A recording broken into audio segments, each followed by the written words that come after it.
경제 문제가 주된 그 의제였을 것 같긴 한데 우리는 원자력, 핵잠수함, 조선 세 개에 제일 관심이 있다. 근데 이게 지금 진도가 생각보다 잘 안 나가니 이거를 좀 챙겼으면 좋겠다. 그에 대해서 생각 이상으로 적극적인 답을 들었습니다. 단위로 뭐 혹은 한 달, 혹은 세 달, 뭐 6달 이런 식으로 일정을 잡아서 좀 계획을 진행해 갔으면 좋겠다라고 하면서 옆에 있는 참모들한테 그렇게 좀 짜서 해보자. 본인의 고유 영역이 아닐 수도 있는데 그렇게 얘기하는 건 상당히 적극적인 거거든요. 몇 가지 포인트만 말씀드리면 예를 들어 조선 같은 경우에 저도 이제 국내에 있는 조선소들을 쭉 가봤는데 도대체 우리 조선의 경쟁력이 뭐냐고 물어보니까 그 중에 하나가 우리 조선에 그 일하는 분들이요. 쉽게 말해서 딱 견적을 보면 아 이거는 몇 달 내에 할 수 있어. 이렇게 탁탁탁탁 나온다는 길을 맞추는 거죠. 근데 그거를 보고 미국 사람들이 이해를 못 한다는 겁니다. 자, 3프로TV 시청자 여러분, 더 피플 시간으로 여러분 인사드립니다. 글쎄요, 저희 제작진이 준 원고에 따르면 한 400일 전에 이 자리에서 인터뷰를 하신 분인데요. 그때는 지금 국면하고는 굉장히 많은 차이가 있었죠.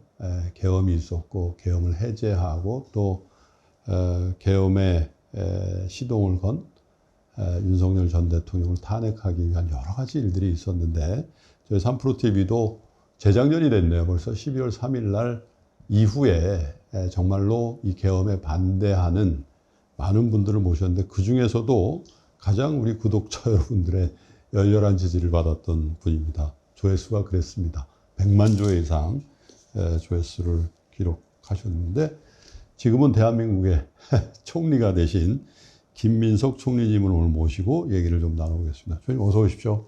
안녕하세요. 2박 5일 방미하시고 오늘 귀국하신 걸로 알고 있는데 예, 많이 오늘 피곤하시겠습니다. 마지막 행사 때는 예. 제 머릿속에서 아 내가 지금 말을 꼬이게 하고 있구나라는 생각을 하면서도 이게 예. 정리가 안 돼가지고 예. 초반에는 조금 헤맬 정도로 네. 좀 피곤했는데 오늘 마침 와서 예. 점심 때 매주 하는 대통령님하고 이제 식사하면서 하는 저 회동이 있거든요. 그렇군요. 주례 회동. 예. 그때 얘기를 하다 보니까 대통령님도 지난번에 미국 가셨을 때 예. 마지막에 일정 하나가 예. 약간 그러셨다 그러더라고요. 이게 2박 5일인데 실제로 가서 한 일정이 좀 많아서 그냥 정신없이 지나다가 왔습니다. 아니 대통령님은 이제 1호기를 타고 가시잖아요. 네. 우리 총리님은 저 해외 출장을 가면 뭘 타고 가십니까? 아, 그 1호기를 빌려주시기도 합니다. 예. 근데 이제 저는 사실은 그 사이에 이러저러 나갈 기회를 계속 사양하다가 처음 나갔거든요. 예. 근데 이번 일정이 굉장히 촉박하게 잡혀서 그러니까, 예. 이번에는 우리 미랑을 타고 나갔습니다. 네. 그 미국에 좀 살아보셨지 않습니까? 예, 살아도 보고 공부도 하시고. 나가서 한 2번 나갔었죠. 네. 미국을 짧게지만 미국이 굉장히 급변한다고 하거든요. 또 사실 기간 중에 미국에 좀 비극적인 사태도 하나 있었고요. 또 아마 그 기간은 겹치나요? 트럼프 대통령이 다보스 연설도 있었고. 네네. 트럼프 대통령 다보스, 원래는 제가 다보스 대통령님이 안 가셔서 다보스 갈 일정이 있었는데 예. 그걸 안 가고 미국을 간 건데 예. 트럼프 대통령 다보스 갔다가 막 오시는 날에 제가 벤스 부통령 만난 거거든요. 근데 원래는 트럼프 대통령이 저희 만나는 걸 알고 그 만날 때 막판에 오셔서 예. 이 인사를 세이 헬로우를 하려고 하셨다는 얘기를 벤스 부통령이 하시더라고요. 근데 도착 시간이 안 맞아서 그렇게 못 하셨고 이재명 대통령께 안부 전해달라는 이야기를 부통령을 통해서 대신 들었어요. 그렇군요. 저는 사실 다보스에서 트럼프 대통령을 멀리서만 보고 어제 귀국했습니다. 저도. 아, 그러셨군요. 미국을 부통령을 만나러 가는 거, 우리 총리가 부통령을 만나는 목적으로 가는 게 사실 되게 이례적인 것 같은데 방미에 대한 정확한 목적이 있으셨습니까? 어떤 목적을 갖고 가셨습니까? 사실은 벤스 부통령을 만나서 한라인을 구축하는 게 제일 큰 목적이었고요. 그리고 저희가 한미관세 협상 이후에 그 조인트 팩트 시트 이렇게 이제 그날 타결된 내용을 실제로 이행이 이렇게 저렇게 좀 지연되는 것들이 있어서 그것들을 이제 챙겨야 하는, 예. 그리고 또 최근에는 반도체 문제 등 새로운 국면이 형성될 조짐이 있지 않습니까? 예. 그런 여러 가지를 좀 보면서 벤스 부통령과 관계 설정을 하고 그 외에 필요한 사람들로 만나는 것이 네. 제일 큰 목적이었습니다. 그렇기 때문에 이제 이틀 잡았던 말씀처럼 이례적이죠. 저도 몰랐는데 외교는 대통령의 그야말로 고유 영역이기도 하고 예. 그 중에서도 특히 미국은 총리가 갈 일이 거의 없거든요. 그렇습니다. 제가 보니까 저도 이번에 알았는데 그 해방 이후에 무슨 조약을 할 때 대통령 서명을 총리가 대신 가서 서명한 경우 2번, 예. 조문하러 간 경우 2번, 예. 그다음에 유엔 촉에 갔다가 우연히 백악관 방문한 경우 1번 빼고는 사실상 단독 고유 업무로 가서 방문한 건 제가 처음입니까? 처음이고 아까 한 경우를 다 포함해도 85년 이후에 처음이니까 민주화 이후에 처음이고 거의 41년 만이라고 하더라고요. 저도 야 이게 참 외교부에서 지금 강경화 대사가 주미대사로 계시고 외교부 차관도 같이 가셨는데 예. 완전히 뭐 새로운 역사를 하나 썼다고 하시더만. 그만큼 어떻게 보면 대통령의 고유 권한이라고 말씀하셨습니다. 그렇습니다. 고유 영역이라고 말씀하셨습니다만은 국제미대에는 총리는 잘 나서지 않는 게 관행처럼 돼 있고 나서더라도 어떻게 보면 미국이나 중국, 러시아, 일본 같은 강대국 그죠? 이런 데보다는 조금 보통 이제 정상 외교 수요가 우리나라가 이제 선진국이 돼서 많아지기 때문에 예. 대통령께서 잘 안 가시는 곳을 이제 보통 가는 그러니까요. 것이 예. 종래 이제 통례고요. 이거는 좀 특별한 케이스죠. 아까 한라인 구축이라는 용어를 쓰셨는데 예. 통상적인 한라인이라는 용어는 뭔가 현안이 긴박한 게 있거나 아니면 조금 비정상적인 관계가 형성이 됐다거나 뭔가 정정을 하거나 아니면 정상화를 할 때 우리가 한라인이 필요하다라는 얘기를 하는 것 같거든요. 그렇기도 하고 예. 원래는 지난 이제 한미 관세 협상을 할 때 예. 각 단위별로 협상이 진행되지만은 예. 약간 좀 정무적으로 예. 조금 더 고위 단위에서 이거를 교통 정리를 할 상황이 있을 수 있어서 네. 원래는 강훈식 실장하고 제가 예. 투트랙으로 그걸 설정하자는 얘기 서로 했었습니다. 네. 그때 통상본부장이었던 여한부 본부장도 저하고 벤스 부통령이 설정하는 게 좋겠다고 해서 그 노력을 좀 하던 중에 예. 그 강훈식 실장이 마침 그 수지 비서실장하고 소통이 돼서 네. 이제 또 관세 협상도 마무리가 돼서 제가 중단을 했었는데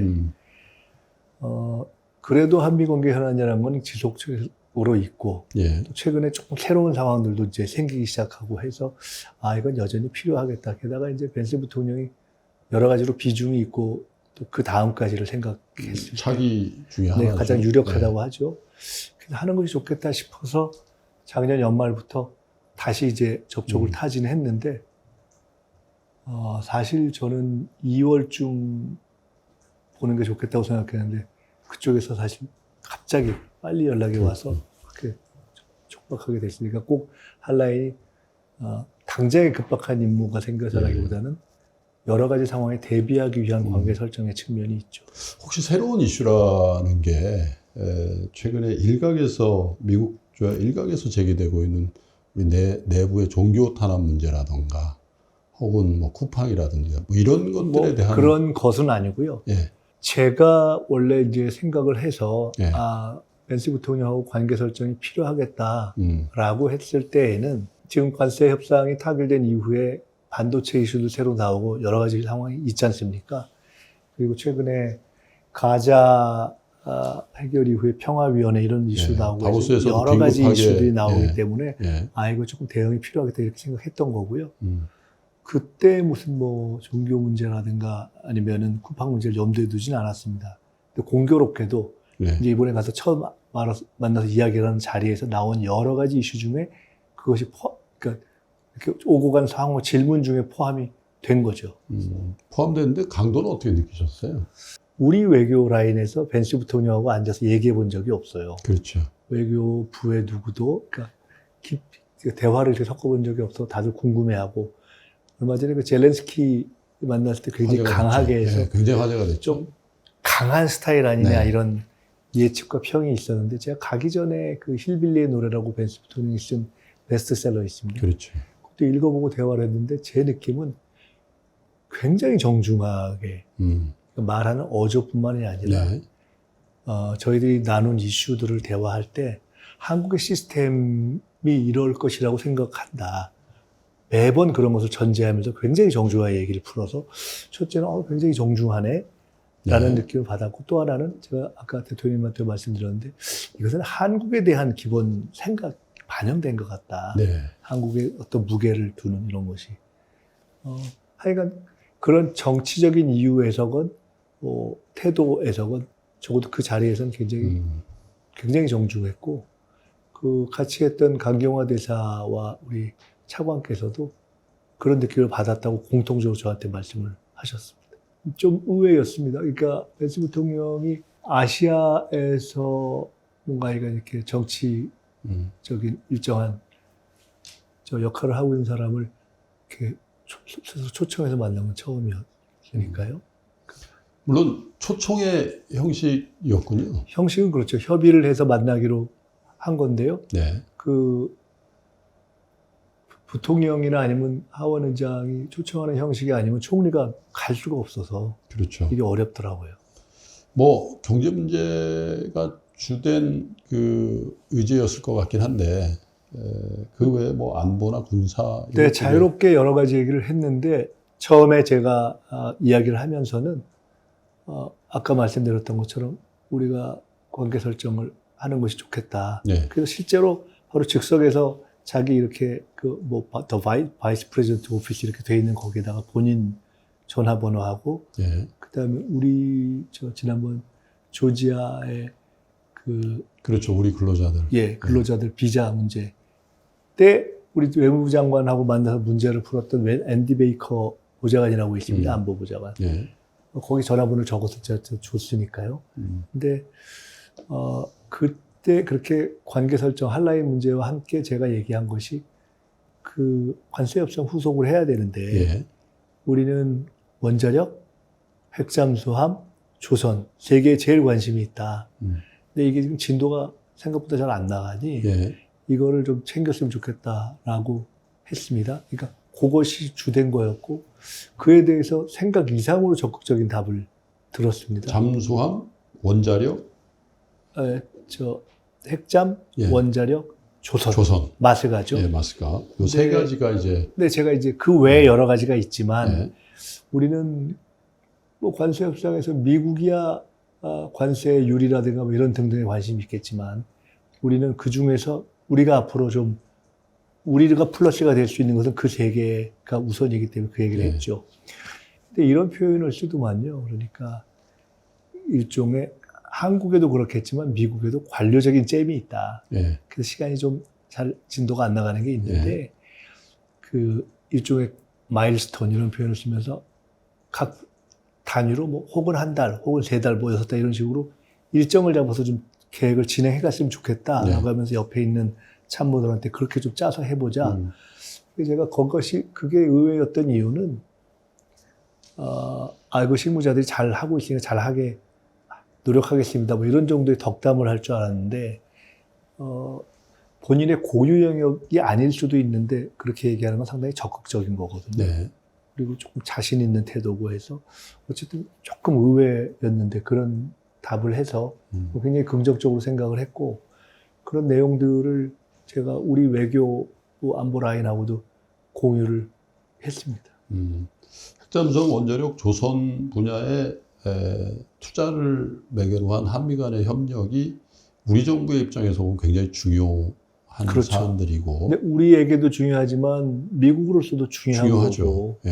그래서 지금 현재 제가 갔을 때 미국의 이제 하원 의원들도 좀 만났는데 어떤 법이 지금 논의되고 있냐면은 원래는 미국 법상 특히 군함과 관련한 그렇죠. 이런 해외에서 건조를 못하게 돼 그렇죠. 있는데 미국 사람만 하게 돼 있고. 네, 예. 미국 내에서. 예. 근데 트럼프 대통령이 예외로 인정하면 할 수가 있고 트럼프 대통령이 그래서 내가 지금 비상사태 선포하면 바로 한국에서도 만들 수 있다 이렇게 얘기를 했던 사안이고 예. 그래서 국내에서도 질문이 있었지만 이건 우리 국내에서 사실은 미 군함을 건조한다. 가장 효율적이죠. 네. 예. 또 핵잠은 반드시 또 우리가 여기서 그렇죠. 건조한 뭐 이런 논의가 있었던 거거든요.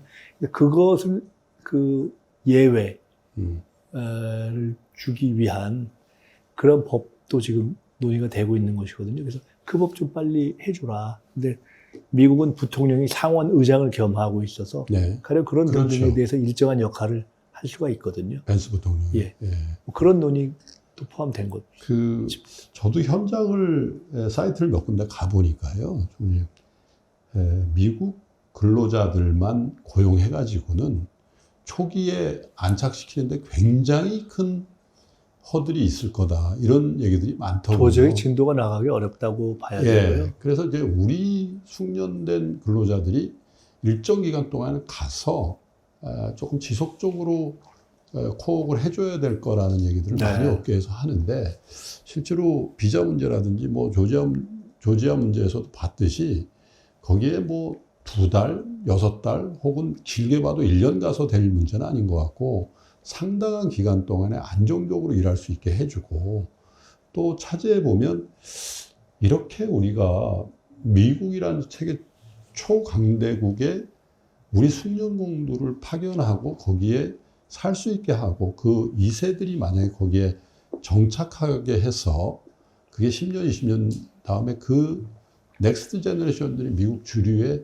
집단적으로 들어갈 수 있는 상황이 된다면 어떻게 보면 이스라엘의 그 유태인들이 미국에서 갖는 영향력이라는 게 정말 크지 않습니까? 그래서 미국이 원해서 하는 거라면 정부 차원에서 우리 근로자들이 안정적으로 거기서 일하게 하고 또 가급적이면 학령기 근로자들을 파견하고 그 2세들이 미국의 공교육을 받게 하고 시간이 지나면 미국에 정조할 수 있는 그런 자격을 주는 그 협상을 좀 해주시면 어떨까 그런 생각도 저는 좀 좋은 해봤습니다. 말씀이라고 생각하고요. 간단하게 지금 말씀에 몇 가지 포인트만 말씀드리면 첫째는 예를 들어 조선 같은 경우에 저도 이제 국내에 있는 조선사들을 쭉 가봤는데 도대체 우리 조선의 경쟁력이 뭐냐고 물어보니까 그 중에 하나가 우리 조선에 그 일하는 분들이요. 쉽게 말해서 딱 견적을 보면 이거는 몇 달 내에 할 수 있어. 그렇죠. 이렇게 탁탁탁 나온다는 납기를 맞추는 거죠. 근데 그거를 보고 미국 사람들이 이해를 못 한다는 겁니다. 그러니까 그렇게 정리된 시스템적 노동력이라는 것이 하나가 존재하는 것이어서 그거를 그냥 가서 가르치는 것만으로는 될 수가 없다는 것이 하나가 있고요. 두 번째로는 지금 미국이 사실은 전반적인 상황으로는 비자가 어마어마하게 빡빡해져 있어서 그렇습니다. 우리 교민들도 그렇고 아주 보통으로 미국에서 불편함 없이 살던 미국으로 넘어가서 잡을 가지고 있는 분들이 길거리에서 이렇게 검문되는 걸 두려워하더라고요. 그래서 그런 점에서도 비자 문제를 해결해야 되고 끝으로 아까 말씀하신 조금 더 적극적인 차원에서 좀 장기간 가서 하고 자제분들까지 갈 수 있는 이런 새로운 시스템을 생각해 보면 어떠냐 말씀 주셨는데 그렇습니다. 제가 사실 한 10여 년 전부터 주장하는 게 하나 있습니다. 예를 들어 농업이민 같은 게 또 농업 투자 이런 게 우리가 있잖아요.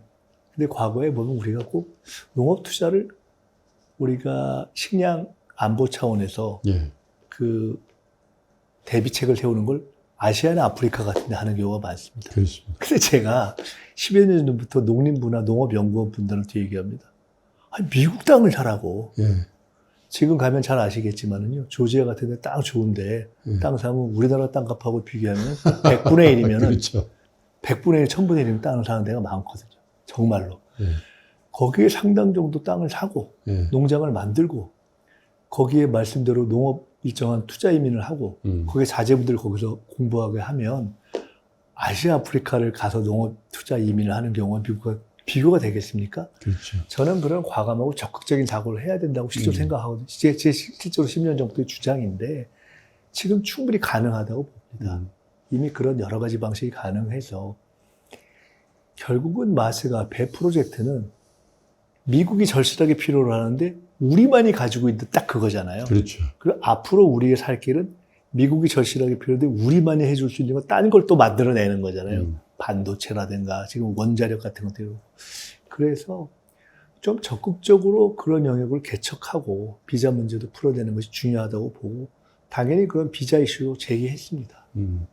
그래서 조금만 더 그 말씀을 좀 확장해 보면 우리가 정말 천문학적인 예산을 그 인구를 줄이지 않는 예산을 쓰지 않습니까? 물론 이제 그렇게 해야 될 명분도 있고 과제가 우리 앞에 있습니다만은 꼭 우리 영토 이 남한에 사는 국민들의 수가 꼭 중요한가? 예를 들면 우리가 주이시 커뮤니티 유태인이라고 할 때 중동의 소국인 그렇죠. 그 테리토리 안에 사는 유태인을 지칭하진 않잖아요. 뉴욕이면 뉴욕 글로벌리 퍼져서 네.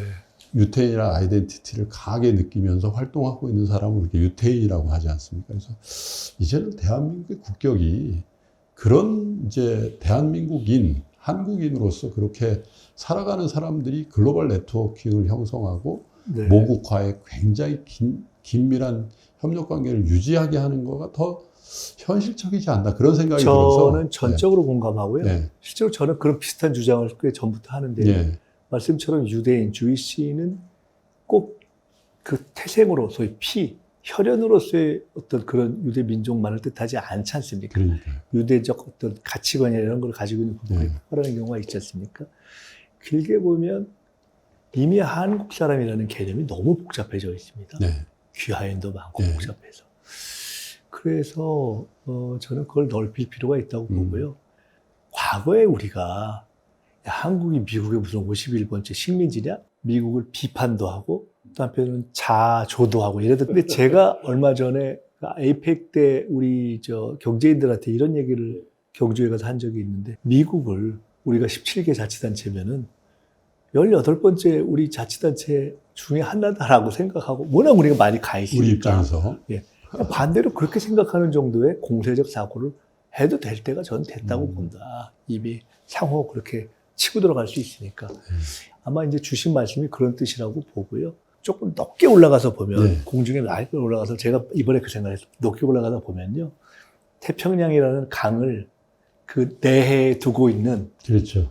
이 한국과 미국, 동서부 이거 전체의 큰 틀에서 왔다 갔다 하는 거라고 볼 수도 있는 거여서 이제는 좀 그런 각도에서 여전히 민족 국가로서의 독립성은 유지하지만 예. 또 이해관계도 엄격히 다르지만 우리가 움직이는 스케일은 조금 크게 볼 필요도 있다고 저는 봅니다. 그렇군요.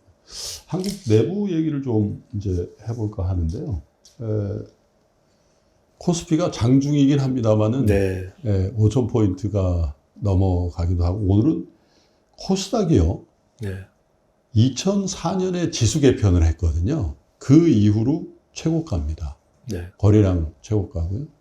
딱 그 시가총액이라고 하죠. 이건 역사 최고가인데 그래서 사실 이재명 정부가 출범할 때 저희 방송에도 나오셔서 5,000포인트 갑니다. 그래서 에이, 그게 가능하냐고 대부분 그랬습니다. 근데 정권 출범이 6월 달이니까 그죠?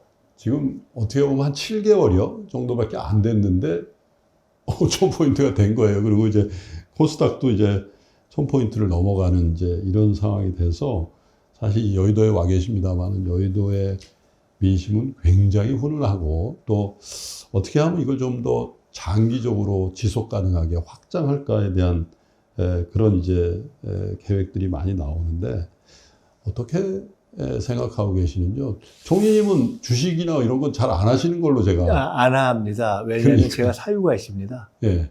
제가 초선 국회의원 할 때 네. 그때 이 국회의원은 경제를 알아야 된다고 해서 그때 재경이 정무위 예. 그러니까 경제 일반을 다루는 재경위와 금융을 다루는 정무위가 제일 핫했는데 예. 초선을 안 보내주는데 DJ 대통령이 저를 거기 보내주셨어요. 예. 근데 초선 할 때 처음에 어느 신문에 예.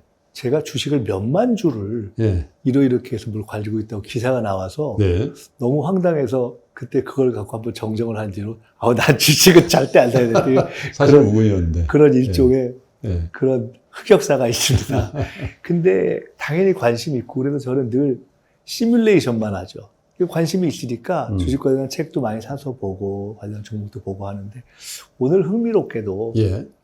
아까 이제 말씀드렸던 새벽에 도착해서 사실 첫 들은 것이 이제 이해찬 총리 돌아가신 소식을 듣고 점심 때 대통령을 뵀는데 그때 저희 화제 중에 바로 주식시장 얘기가 있었습니다. 네. 근데 대통령님이 이게 말씀처럼 주식을 많이 하셨고 본인이 예.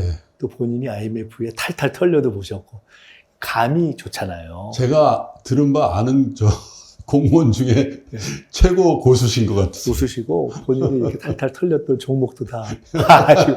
근데 이제 코스피가 이렇게 된 이후에 코스닥이 다시 이렇게 훈기가 돌기 시작할 거라는 감을 네. 얼핏 최근에 좀 나눴던 그랬습니다. 그 감이 있는 거예요. 그리고 아마 여기 나와서도 그 말씀 하셨을 텐데 우리 주식시장이 왜 이러냐 우리 증시가. 한때 대통령께서 늘 하시는 말씀이 몇 가지가 있지 않습니까? 저평가되어 있는데 이게 정상으로 가야 되는데 저평가 이유가 이게 안보 평화 리스크가 있고 경영 리스크가 있고 이 CEO들의 시장이 불공정한 시장 리스크가 있고 뭐 이런 몇 가지 얘기를 그렇죠. 했지 않습니까? 근데 이제 결국 그런 것들의 정상화 과정을 겪고 있고 제가 최근에 이렇게 이제 기업인들을 쭉 만나서 말씀드렸는데 재미난 말씀 하나 들었는데 30년인가 40년인가 중소기업을 하셨는데 한 번도 주식을 안 하셨대요. 드디어 자기 최근에 주식한다 하면서 하시는 말씀이 세상이 바뀌었어요 이러시더라고요. 그러니까 결국은 이제 그러한 심리를 형성하게 하는 구조 이것이 우리 사회가 부동산으로만 몰리던 그리고 주식 투자에서 이게 뭐 안정적이고 지속 가능하고 신뢰할 수 있겠어? 하는 것이 일정하게 변화한 것이어서 그러한 정상화 과정이 반영되고 있고 어쨌든 지금 정부 여당이 그런 증시의 정상화에 신경 쓰고 있고 불공정거래 척결에 신경 쓰고 있고 그것이 어쨌든 지속적으로 쭉 가려고 하는 것이어서 그 부분에 있어서 약간의 기술적 등락은 있을 수 있으나 큰 틀에서는 좀 바닥을 다지면서 올라가고 있는 거 아닌가 하는 생각이 하나 있습니다. 물론 이제 그 이재명 정부의 상법 개정 그리고 세제 개편 또 지속적인 그 주식시장의 투명성 제고 이런 것들에 대한 강한 의지가 우리 코스피를 한 단계, 두 단계 레벨업 시킨 원동력이라고는 다 인정을 하는 것 같습니다. 그러나 사실 작년 하반기 이후에 반도체 경기가 급속도로 좋아진. 그게 크죠. 그래서 이제 혹자들은 이제 반도체 경기에 연동하는 것이다 이렇게 생각도 하는데 또 하나는 일부 그 대형주 위주의 장이었지 그 개인 투자자들이 많이 갖고 있는 소형주라든지 중소형주 또 코스닥 이런 쪽은 아주 냉랭하게 최근에 이제 뭐 한 며칠 사이에 굉장히 훈기가 돌긴 하는데 전반적으로 그 코스닥 시장은 사실 일반 투자자들이 워낙 많이 투자를 하고 있는 데라서 이 시장을 어떻게 더 클린하게 그리고 어떻게 보면 정말 우리 성장성 나스닥과 미국의 다우지수는 정말 어떻게 보면 회사 규모 차이가 아니라 여기는 훨씬 더 기술 기업이 많고 이렇게 돼 있지 않습니까? 지금 우리 대통령실의 정책실장을 하시는 김용범 실장님이 여기도 한번 오셨었습니다. 그 양반이 사실은 우리 코스닥을 처음에 만들어낸 정책을 만든 분이지 않습니까? 본인의 표현에 의하면 본인이 한 정책한다는 이야기를 듣기 시작한 것이 바로 코스닥을 만들어낸 그것이었다 이렇게 이야기를 하시거든요. 그러니까 비교적 이제 직접 본인이 고수로 뛰어서 털려본 분이 대통령이고 그런 장에 대한 것을 공무원으로서 관료 출신으로서 경제 관료지만 감이 있는 분이 지금 정책실을 맡고 있는 건데 말씀처럼 뭐 저같이 실물로 직접 이렇게 거래를 안 해보고 저는 그야말로 책으로만 공부를 하는데 주식이나 근데 어쨌든 지금 말씀하신 그런 그 내에서도 차이가 있고 훈기가 도는 영역의 차이도 있고 한데 또 어떻게 보면은 뭐 일반 경제도 그렇지만 증시도 그렇게 더 뜨거운 부분이 또 선도해 가면서 전체가 이렇게 올라가는 면과 역사라는 게 존재하는 거 아닙니까? 그렇죠. 그래서 그런 부분을 충분히 인식하면서 저희들이 뭐 막연한 낙관론이 아닌 것으로 해서 이렇게 개선을 해봐야죠. 누구도 부인할 수 없는 것은 어쨌든 지난 6개월 동안에 반등이 돼버린 거 아닙니까? 반등 정도가 아니죠. 대세를 바꾼 거 아닙니까? 그리고 누구도 상상할 수 없는 반전이 이루어져서 5천을 사실은 이야기할 때 저희가 대선 때 공약을 하면서 속으로는 3천에서 4천 넘어가면 끝내주는 거다 이렇게 하면서 5천을 이야기할 때 항상 공약이지만 중장기적으로는 이렇게 속으로는 아유 좀 치사한데 이러면서 붙였거든요. 근데 그게 지금 6개월, 7개월 만에 돼버린 거 아닙니까? 예. 그래서 우리가 한편으로는 조심스럽지만 또 한편으로는 이런 큰 흐름이 바뀌고 있다는 것을 너무 두려워하지 않고 오히려 더 갈 수 있는 방법을 찾는 것이 올바른 정책이다 이렇게 생각합니다. 그래서 그런 조언들도 있더군요.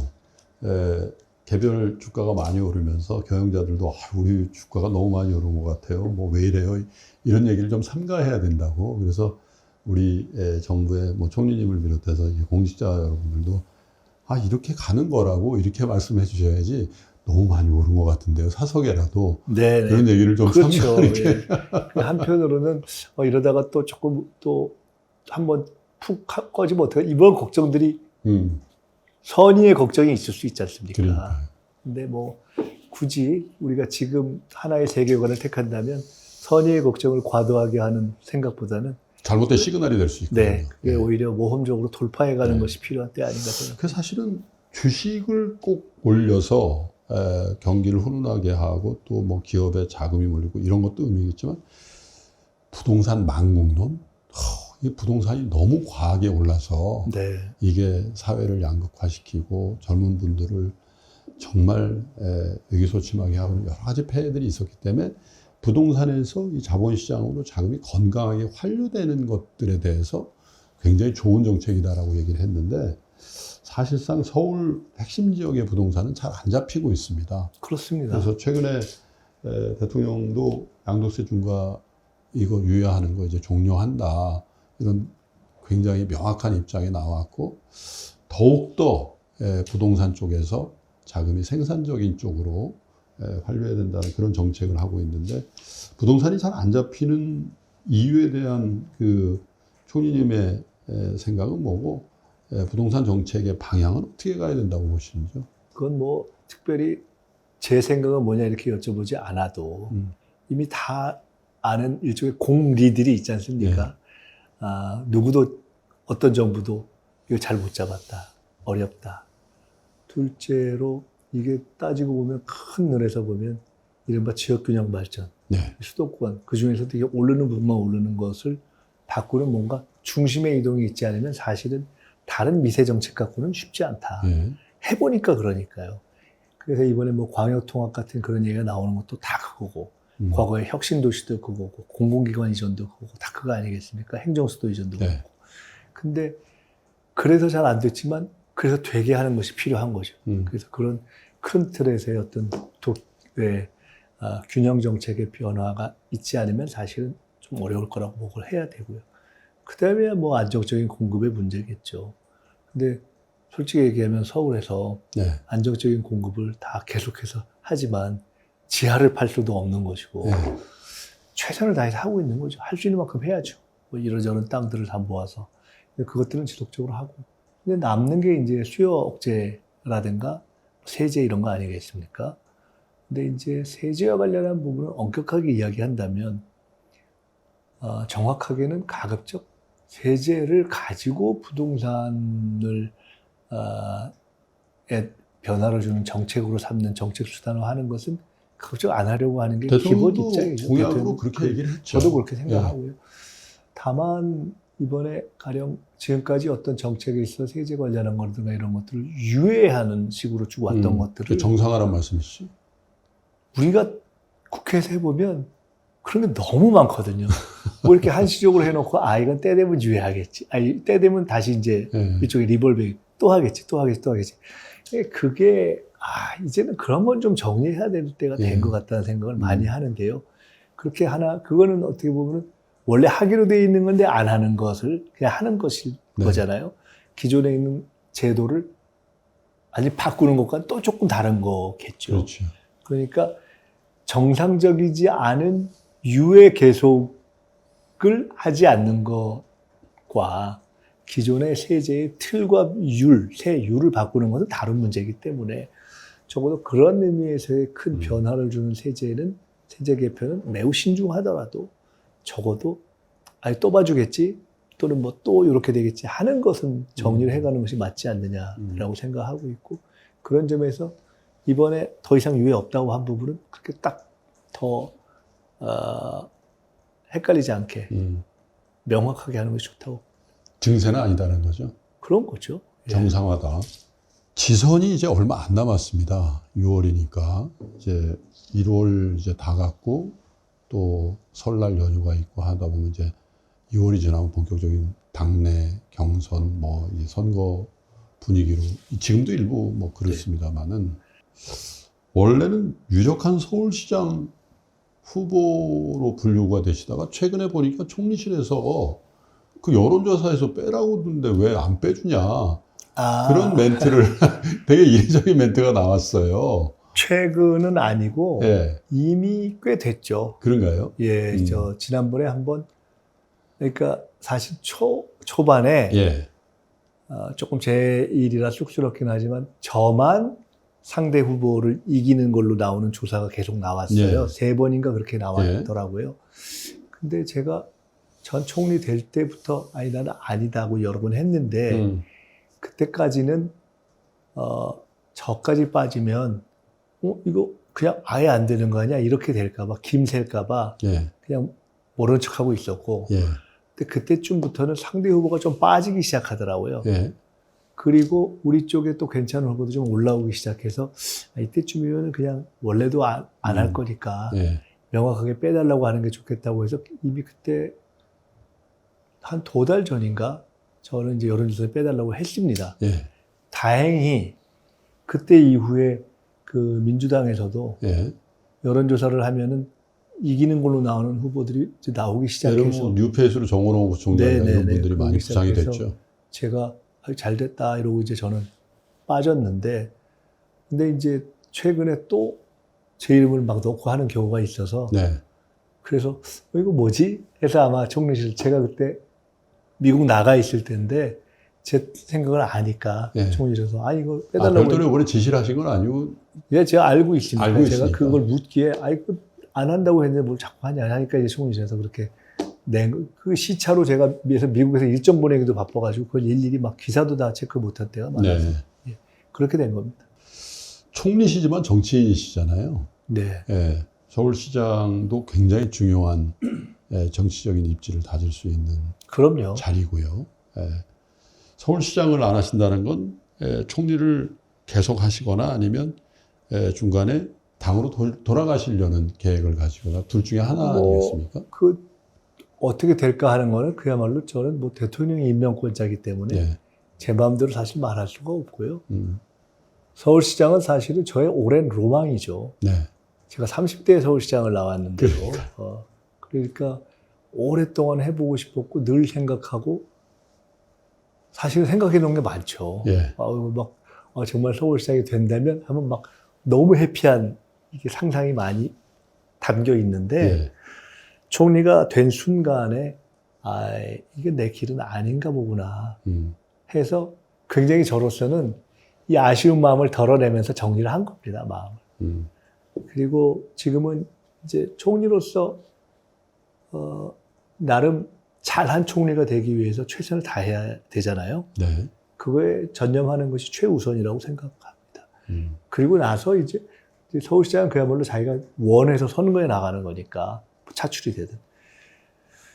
그렇게 지금 뭐 1년도 안 했는데 그렇게 총리로서 잘 하다가 그 다음에 혹시 뭐 다른 어떤 뭐 역할을 부여받거나 하는 거는 그건 정말 그때 가서 봐야 되는 거여서 지금은 저는 정치권에 워낙 호사가들이 많으니까요. 정치공학적으로 해석을 하는 분들은 이런 얘기들도 많이 합니다.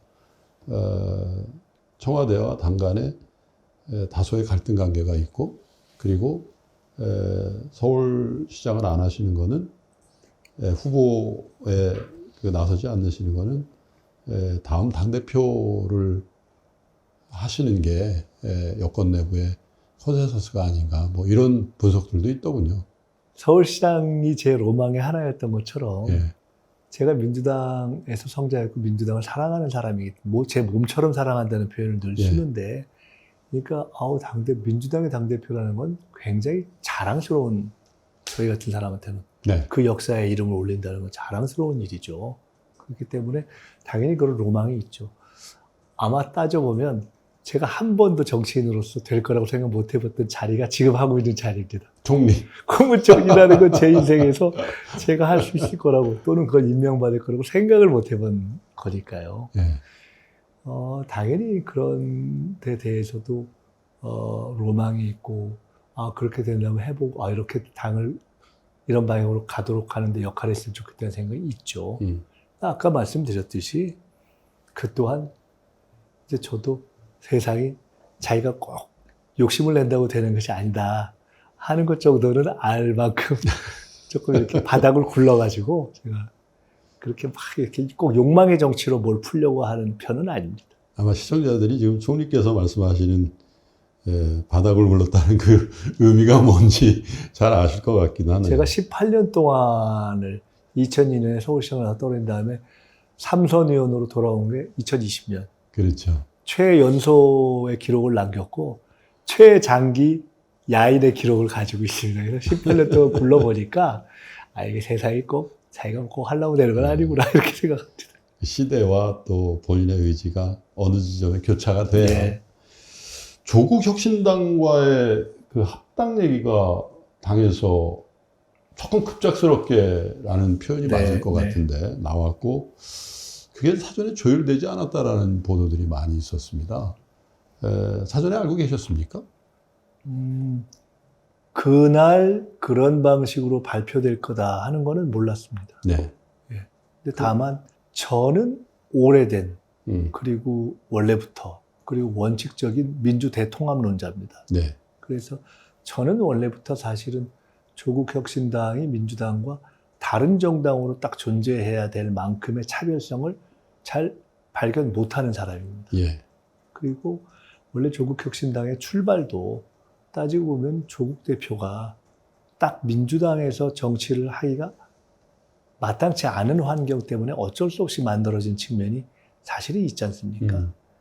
민주당으로 저 공천으로 민주당 옷을 입고 뭔가 국회의원이든지 뭐하기 어려운 상황이어서 만들어진 측면이 있어서 제가 이건 뭐 조국 혁신당을 뭐 의미를 폄하하고 이런 의미가 아니라 실제 그런 측면이 있어서 자연스럽게 언젠가는 그리고 원래 정상적인 상황이었다면 조국 대표도 민주당에서 정치를 하고 거기 계신 분들도 대부분 민주당에서 하는 것이 맞지 않는가라는 생각을 저는 원래부터 하고 있습니다. 그래서 그런 의미에서의 합당 또는 통합이 더 정상적이고 자연스럽다고 생각을 해왔고요. 아마 대통령께서 이번 그 상황이 불거진 이후에 원래 그렇게 지론이다라는 표현을 쓰신 것도 뭐 거의 같은 맥락이 아닐까 싶습니다. 다만 이 시점에 아까 말씀드렸듯이 이 시점에 그런 방식으로 이렇게 제기돼서 많은 논란이 되고 있지 않습니까? 그런 어떤 추진 방식이라든가 시기가 가장 이렇게 잘 실제로 그 결과를 만들어내는 것이었나에 대해서 여러 의견이 현재 있는 상태인 거죠. 근데 저는 그럼에도 불구하고 큰 틀에 있어서는 여기서 잘 되도록 풀어가는 방향으로 보는 것이 좋지 않을까 하는 생각을 가지고 있습니다. 사실 거대 여당이거든요. 그죠? 그 집권도 하고 있고 또 여당의 의석도 야당 일당에 비하면 훨씬 많은 의석을 갖고 있지 않습니까? 그 덕분에 사실 어떻게 보면 그 계엄을 막을 수도 있었던 건데 그만큼 이 당권 또 당권이라는 건 이제 앞으로 다가올 선거의 공천권하고도 직접적으로 연관이 있기 때문에 정치권에서는 당청 간의 갈등 이런 얘기를 많이 하고 있고 이게 당청 간일 수도 있고 어떻게 보면 명청 갈등일 수도 있다 이렇게들 얘기를 하고 있는데 정치인 출신 총리로서는 실제로 국민들이 우려할 만큼의 당과 정부 혹은 청와대 간에 이제 청와대라고 해야 되겠군요. 옮기셨으니까 네. 청와대 간의 갈등을 실제로 좀 느끼시는지요? 뭐 저는 그렇게 보지 뭐 않습니다. 답은 정해져 있을 것 네네. 같습니다. 아니 근데 그 답을 뭐 의례적인 이렇게 부정이라는 의미에서의 답이 네. 아니라 실제로 저는 그렇게 보지 않습니다. 그 통상적인 의미의 당청 갈등 이렇게 한다면 뭔가 지향하는 바가 다르거나 정책 노선의 결정적인 차이가 네. 있거나 이런 걸 텐데 사실 따지고 보면은 지금 대통령의 지지율이 이 정도 되고 네. 또 임기 초반이고 대통령의 어떤 정책 디테일이 이렇게 좀 역동적인 상황에서 당이나 또는 당의 구성원이나 당 지도부가 다른 정책을 내놓고 뭔가 그런 것을 생각하기도 어렵고 또 실제로 전혀 그렇지 않지 않습니까? 따지고 보면 그런 식으로 언론에서 이렇게 기사화하거나 하는 등등을 보면 대략 그러한 본질적인 어떤 정책의 차이라기보다는 네. 약간의 어떤 시기감이라든가 문제를 푸는 스타일이라든가 뭐 이런 정도의 차이라고 보기 때문에 그렇게 붙이는 것은 과도한 좀 프레임이다 저는 이렇게 보고요. 그런 어떤 지적이라든가 우려들이 나오니까 훨씬 더 당에서 그런 우려가 없도록 하는 노력들이 이렇게 또 나오고 있지 않습니까? 그래서 저는 그렇게 뭐 이거를 명청 갈등이다 보다 이렇게 별로 보지 않습니다. 대통령께서 신설되는 기획예산처 장관의 보수 인사 그리고 야당에서 굉장히 중요한 역할들을 했던 이해운 장관 후보를 지명했고 청문회까지 했습니다마는 자진 지명 철회를 했습니다. 네. 그래서 이걸 두고도 야 이게 과연 이 정부의 기획예산처라는 게 재정을 책임지는 자리지 않습니까? 그죠? 확장적 재정 정책. 곳간 열쇠를 쥔 사람이죠. 예.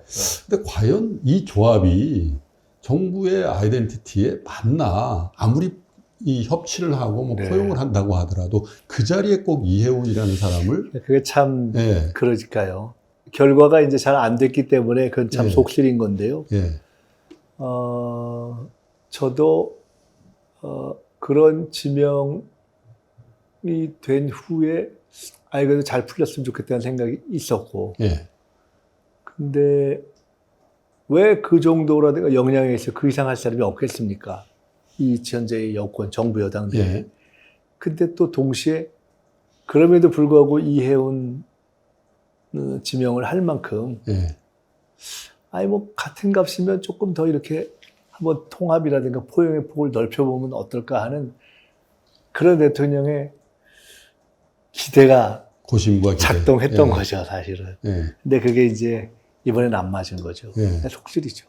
예. 그런 아주 어떻게 보면 의외의 인사 이런 부분에 대해서 대통령은 총리와 상의를 하십니까? 제가 이렇게 말씀드릴 수 있습니다. 이렇게 지명해야겠다는 확정적 판단을 해서 언론에 발표되기 전에 알고 있었습니다. 네. 예, 근데 저도 이 정도로 많은 문제가 불거질 거는 몰랐습니다. 왜냐하면 사실 뭐 나왔던 여러 가지 일들은 어떤 아주 사적인 사실 그런 것이 아니면 알기 어렵고 검증되기 좀 어려운 것들이 있고 해서 저도 잠깐 한편으로는 갸우뚱하면서도 한편으로는 이렇게 해서 잘하면 의미가 있을 수 있겠다라는 생각을 했었죠. 그 다음 이제 후임이 잘 돼야 네, 이제는 진짜 그죠? 저희들이 더 또 숙고가 깊어지는 거고요. 예. 이 자리는 오래 비울 수 있는 자리가 그렇죠. 아니어서 더구나 제 입장에서는 기획예산처가 총리실 산하로 이번에 그렇군요. 와서 예. 그렇지 않아도 우리 새 정부의 첫 1년차 예산은 이제 했고 네. 새 기획예산처 장관이 해야 되는 것이 2년차 예산이자 총리실로 옮기기도 하고 또 기획예산처가 재경부로부터 분리돼서의 첫 예산이 되는 그렇죠. 거여서 굉장히 중요한 것이어서 장관이 정해지면 본격적인 예산 절차에 들어가기 전에 상반기에 제가 해야 될 제일 중요한 과제 중에 하나가 기획예산처 장관 및 기획예산처하고 두 번째 해에 예산 기조를 미리미리 좀 논의해야 되겠다는 생각을 하고 있던 차라 네. 저도 대통령님이 새 사람을 구하는 고민만큼이나 고민이 많이 됩니다. 그러시겠네요. 좋은 분을 그래야죠. 시기를 좀 바라겠습니다. 국민들의 눈높이라는 게 전보다 굉장히 높아져 네. 있다는 걸 굉장히 절감했던 국면인 것 같고요. 그리고 늦게나마 어떤 면에서 국민의 눈높이에 부합되지 않았다라는 그런 이제 코멘트와 함께 철회를 한 건 잘하신 거 아닌가라는 네, 어쨌든 생각도 듭니다. 잘해보려는 마음이 있었고 또 그 판단이 최상이냐라는 지적도 있었던 반면에 그것도 신선하고 잘 되면 좋겠다라는 기대도 있었던 거 아니겠습니까? 그래서 적어도 그렇게 좀 지평을 넓혀보려는 그런 마음이 선의가 있었던 것 자체는 네. 이해해 주셨으면 합니다. 총리께서 지금 여러 가지 정책을 주도하고 계신 것 중에 시도 행정 통합 얘기를 네. 자주 하시고 실질적으로 대전 충남도에 관련해서도 한 4년간 20조 지원, 그리고 서울과 준하는 그런 지위로 격상, 또 공공기관 이전을 포함한 네. 여러 가지 행정적인 지원, 이런 걸 말씀을 하고 계시는데 이 정책이 왜 중요합니까? 이렇게 역으로 말씀드려 볼게요. 예. 왜 중요하냐가 아니라 이 정책이 실현돼서 계속 가면 어떻게 달라질까? 네. 그 말씀이 그 얘기예요. 그게 그 얘기잖아요. 그걸 제가 다른 방법으로 풀어본 그러니까요. 겁니다. 실제로 가령 원래 생각했던 대전 충남 통합이 되고 네. 의외로 갑자기 확 진도가 나가버린 광주 전남까지 통합이 됐다. 네. 우선 그렇게 두 군데가 됐다. 그런데 그렇게 해서 지금 정부가 약속한 인센티브가 작동이 됐다. 그런데 그 이후로 4년이 흘러갔다. 네. 그래서 4년이 지난다. 그러면 그 인센티브에서 작동돼서 재정과 권한을 상당히 더 갖게 되면서 그 지방정부들이 그 전보다 훨씬 중앙정부에서 독립된 형태로 작동을 하고 거기에 더해서 기업 유치까지 플러스가 되면서 일정 부분이 내려간다. 수도권 아래로. 그럼 그걸 지켜본 4년의 다른 지방자치단체 중에 광역통합을 할 수 있었던 곳들이 우리도 해야지. 그러겠네요. 라는 동력이 생기게 되고. 부울경이나 대구 경북도. 그렇게 해서 다시 4년 후에 한 바퀴가 또 돌면 네. 10년 후에 대한민국은 음. 문자 그대로 거의 준 미국 같은 식으로 지방정부들이 상당한 독립성을 갖게 되는 지금까지 우리가 몇십 년 동안 흘러왔던 건 전혀 다른 틀의 대한민국으로 변모해 있게 되는 거 아닙니까? 그런 10년으로 생각한다면 이번에 과격 통합은 됐을 경우에 네. 완전한 국가 운영의 틀이 바뀌는 시작이 되는 것이고 그 결과 중에 하나로 아까 논의했던 예. 부동산 문제, 수도권 부동산 문제에 있어서 일정한 변화가 생기는 것이고 경제 발전의 스타일에 있어서 수도권 중심 성장이라든가 특정 지역 또는 중심 성장이 아니라 지방 균형 성장이라는 틀이 바뀌어버리게 되는 거지 않습니까? 정책을 할 때에는 그 정책이 결과할 어떤 미래에 대한 꿈을 갖고 하는 거 아닙니까? 그런 꿈을 실현하지 않으면 안 된다. 실현하고 싶다. 이대로 가면 수도권 부동산 문제 해결할 수 없고 최악의 경우에 지방 소멸이 너무 심화된다. 이걸 해결하자. 타개하자. 이것이 길이다. 이것이 출발점이죠. 경제적으로는요, 번영과 부강이라는 측면에서 물론 지역 균형 발전이 중요함에도 불구하고 산업적인 측면이나 경제적인 측면에서는 집적의 효과를 얘기하는 학자들도 굉장히 많습니다.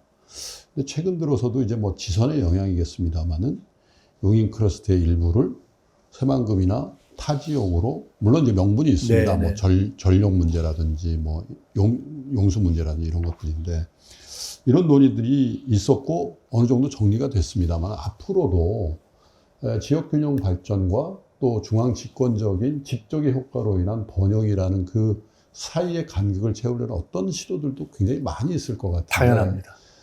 참 해법이 어려운 해법인 것 같아요. 우리가 이제 오해하면 안 되는 것이 지역 균형 발전 내지는 수도권 중심 체제를 타개하자라는 것이 네. 산계 체제로 가자. 전 그건 아니라고. 네.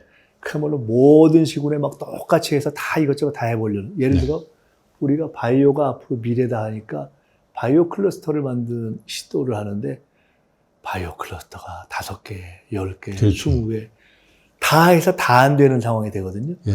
그건 아닌 거죠. 지금 말씀처럼 현실 경제에는 수도권으로부터 벗어나는 것의 의미도 있지만 일정 부분이 집적과 규모의 경제라는 게 있지 않습니까? 그렇죠.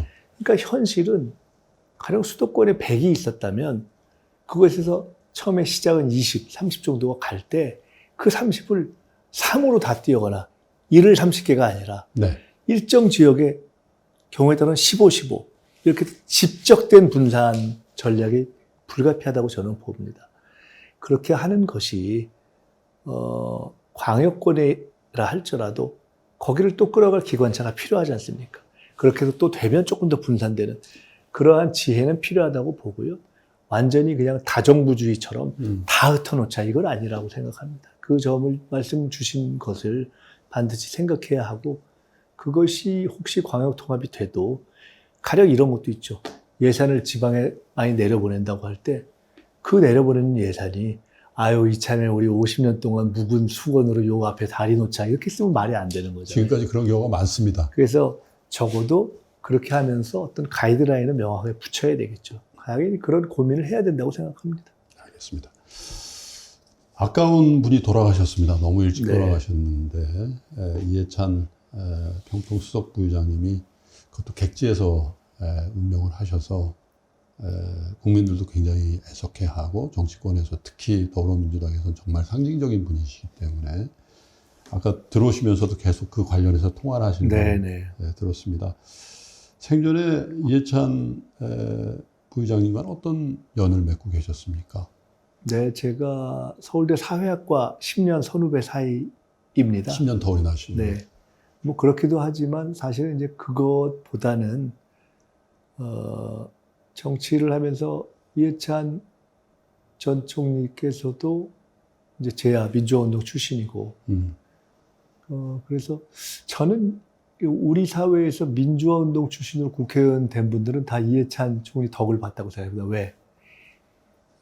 제야운동 하던 사람도 국회의원 되니까 잘하네. 그 1등 국회의원이었거든요. 그렇죠. 초선 때 노무현, 이해찬, 뭐 1등 그랬었죠. 국회의원. 아우 잘하네. 저 사람들도 잘하네. 해서 다른 분들이 국회의원 된 겁니다. 운동권들도 하니까 잘하네. 운동권들도 이렇게. 국회의원 하네. 이거였거든요. 네. 그런 덕을 받고 특별히 저는 선거를 이해찬 총리로부터 배웠습니다. 어떤 의미냐면 이해찬 총리가 아마 민주당에서 선거 총괄을 제일 많이 해본 분인데 그렇죠. 전략가로서. 그 다음은 제거든요. 예. 제가 총선, 대선, 지방선거 총괄본부장을 10번 이상 했는데 그 모든 선거는 이해찬으로부터 배운 겁니다. 이해찬 총리님이나 저나 가장 재밌었던 선거로 생각하는 것이 1995년 첫 민선 서울시장 선거인 조순 선거거든요. 네. 1, 2% 바닥에서 시작해서 승리로까지 조선 이끌었던 시작이 되죠. 그 선거를 딱 그때 DJ가 김대중 총재가 세 사람을 파견했습니다. 이해찬, 저, 백이선. 네. 그 셋이 선거를 치러서부터 시작한 그 인연이 있었고 그 과정에서 제가 혼날 때도 있었고 또 다시 이렇게 저를 품어주셨던 때도 있었고 네. 그래서 제가 정말 좋아했고 그래서 오늘도 낮에 이해찬 총리 말씀을 대통령님하고 잠깐 하면서 제가 또 울컥했는데 지금도 그런데 그런 게 있죠. 그리고 한 가지만 더 말씀드리고 싶은 것은 제가 지금도 못 잊는 것이 이번 대선 하기 전에 지난 총선 때 선대위원장이고 제가 상황실장이었습니다. 이재명 대표는 대표면서 선대위원장이고 근데 거기 유세를 다니니까 실질적인 총괄은 이해찬 총리가 하셨는데 그 선거가 끝나고 본인이 이게 마지막이다. 내가 더 이상은 당의 선대위원장 안 한다. 그러면서 저한테 5번인가 6번을 이젠 자네들이 한 얘기를 정말 여러 번 하셨거든요. 그게 엄청나게 무거운 부담이었습니다. 네. 그것 때문에 어쩌면 지난 대선에 정말 제가 정말 열심히 이재명 후보 때 올인하고 뛰었는지도 모르겠는데 그런 것들이 있죠. 그 책임감 이런 것들을 보고 적어도 저 양반은 정치를 사심은 1도 없이 하네 하는 믿음이 딱 있으니까요. 이해찬 총리가 늘 선거는 성실, 절실, 진실이다 이렇게 이야기하고 정치인은 무조건 공적 마인드가 투철해야 된다. 뭐 이런 얘기들이 담겨 있죠. 그래서 이해찬 총리는 권력 정치를 한 분은 아닙니다. 제가 언젠가 여쭤봤거든요. 본인은 정책, 정무, 뭐 조직 중에 뭐세요? 난 정책이지. 이런 말을 하고 그러니까 정책 정치를 하셨고 원칙 정치를 하셨는데 조직 정치를 안 했지만 따르는 후배들이 많은 것은 이제 그런 것이 아닌가. 제가 계실 때 서점 하셨잖아요. 예. 학교 다닐 때 그 서점도 그럼요. 오가고 하셨겠네요. 예. 참 그 옛날에 그 쩌렁쩌렁한 목소리로 전두환 군부 청문회에서 호되게 호통을 치시던 그 모습이. 대통령 넷을 네. 만들고 모셨는데 네. 천하의 DJ도 예. DJ 얘기도 안 듣고 막 그럴 때 있었거든요. 그러니까. 천하의 DJ도 이해찬 그때 펄펄 젊었던 당시 의원을 만만하게 못했습니다. 그러니까 제가 현직 그 작고하시기 직전에 현직이 평소 부위원장이라서 그렇게 호명을 했습니다. 사실은 이해찬 총리라고들 많이 하고 네. 이해찬 총리께서는 사실 총리 시절에 글쎄요 표현이 정확한지 모르겠습니다. 실세 총리를 불리셨어요. 그렇습니다. 그죠? 예. 선배 총리신데 김민석 총리께서는 앞에 무슨 그 표현이 적절하다 보죠? 실세 총리 뭐 이렇게 예. 제가 총리가 되고 처음 찾아가서 어떻게 해야 되냐고 여쭌 것도 이해찬 총리고 예. 어떤 사람들과 일을 하는 게 좋겠냐고 여쭤서 추천을 받은 것도 이해찬 총리입니다. 예.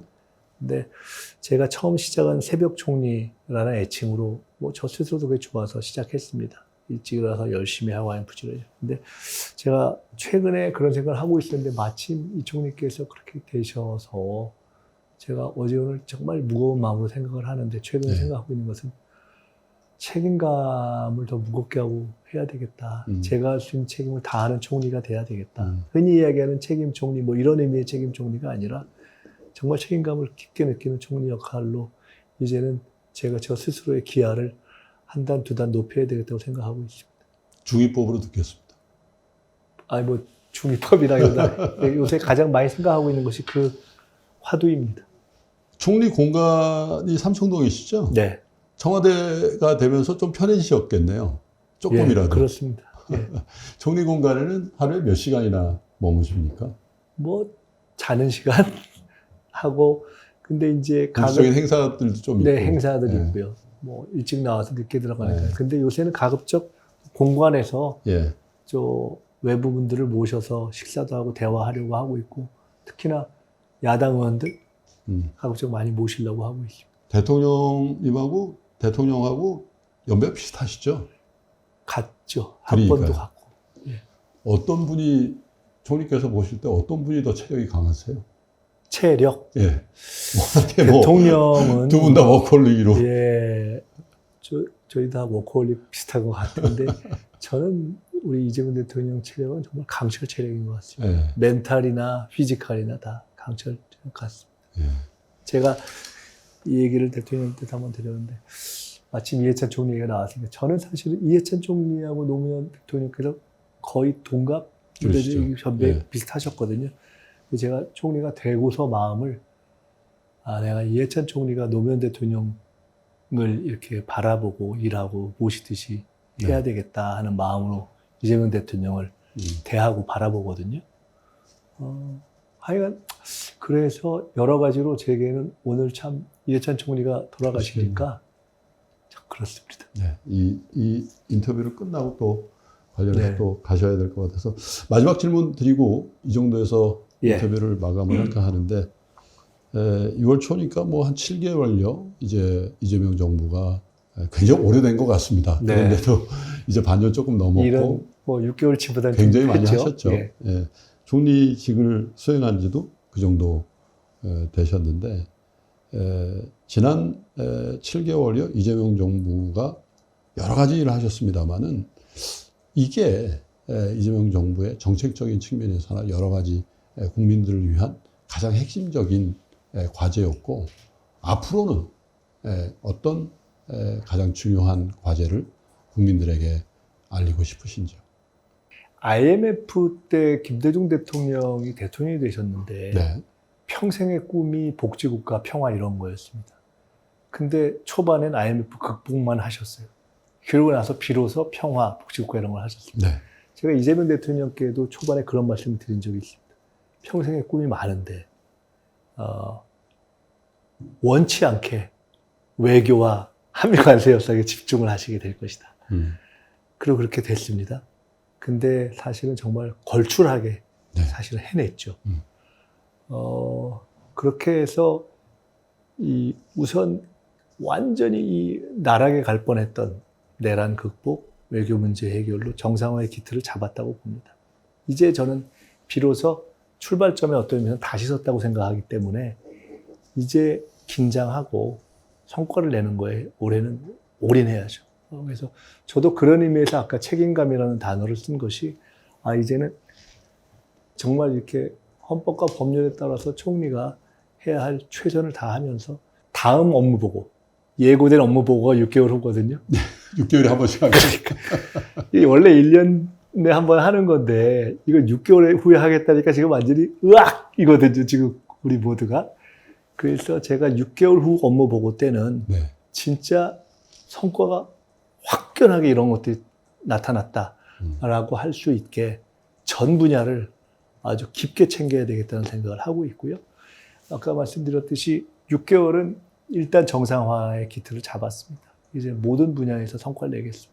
집권하기 전 또 집권 직후에 대통령도 또 총리께서도 지금 경제 상황이 IMF보다 더 심각하다는 용어를 많이 쓰셨던 기억이 납니다. 이제는 그 상태는 일단 벗어났다라고 생각하시는 것 같고 장기 지속적인 성장이 가능하도록 여러 가지 측면에서 민생을 잘 챙기시고 또 대외적으로도 대한민국의 위상이 글로벌 시장에서 지금보다 훨씬 더 확장되는 그런 정책들을 많이 해주셨으면 좋겠습니다. 예. 여독도 잘 안 풀리시고 아닙니다. 일정이 굉장히 목이 조금 촉박하기 때문에 잠겨서 죄송합니다. 이렇게 시간을 내주셔서 감사드리고요. 오늘 인터뷰 이렇게 마감을 하겠습니다. 감사합니다. 예. 책임감 있는 정책을 구현하는 총리, 그리고 여전히 새벽에 많은 일을 하는 총리로서 김민석 총리의 활약에 기대를 해보고요. 그리고 후세가 평가할 때 정말로 좋은 정책을 국민들을 위해서 구현한 정말 보람된 기간을 가졌던 총리로 기억되기를 바라면서 대한민국 국무총리이신 김민석 총리와의 인터뷰 이렇게 마감하겠습니다. 감사합니다. 고맙습니다.